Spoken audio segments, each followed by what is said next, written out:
Wherever you go, whatever you do, throw a little at it. Omax, Vest and Briefs. தாவேக நிர்வாகியும் மாம்பாக்கம் ஊராட்சி தலைவருமான வீரா ஒப்பந்ததாரரிடம் லஞ்சம் வாங்கியதாக கூறப்படும் video சமூக வலைதளங்களில் வைரலாகி வருகிறது. இது குறித்த கூடுதல் தகவல்களை செய்தியாளர் வினோத் வழங்க கேட்கலாம். வினோத், இது குறித்த முழு விவரம் என்ன, விரிவாக வழங்கலாம். வணக்கம்.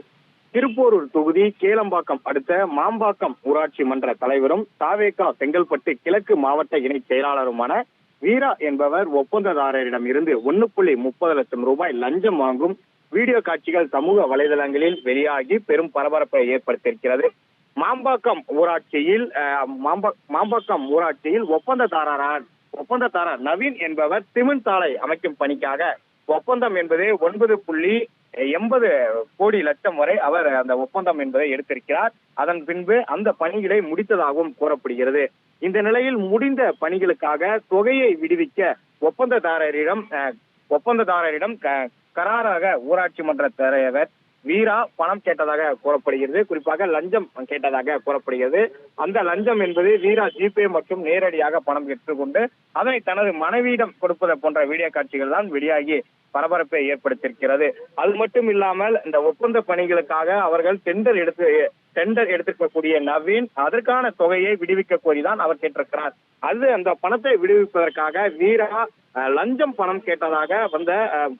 லஞ்சம் கேட்டதாகவும் அதன் மூலம் அந்த பணம் என்பது பெறப்பட்டதாகவும் புகார் எழுந்திருக்கிறது. அதன் வீடியோ காட்சிகள் வெளியாகி இருக்கிறது.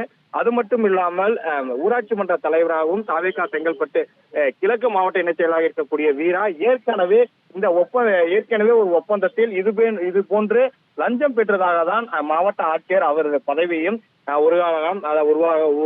ஒரு வருட காலம் தடை செய்திருந்தார். அதன் பின்பு அவர் நீதிமன்றம் சென்றடைந்து வீரா அவர் சாதகமாக தீர்ப்பு வந்த நிலையில் மீண்டும் அதே போன்று ஒப்பந்ததாரரிடமிருந்து லஞ்சம் பெற்றிருக்கிறார். அதன் வீடியோ காட்சிகள் தற்போது சமூக வலைதளங்களில் வைரலாகி இருக்கிறது.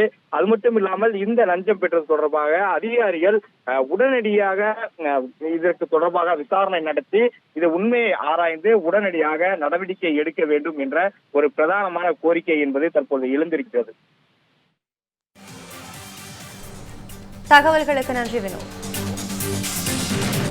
தமிழ் ஜனம் சேனலை சப்ஸ்கிரைப் பண்ணாம பார்த்துட்டு இருந்தீங்கன்னா மறக்காம சப்ஸ்கிரைப் பண்ணிடுங்க.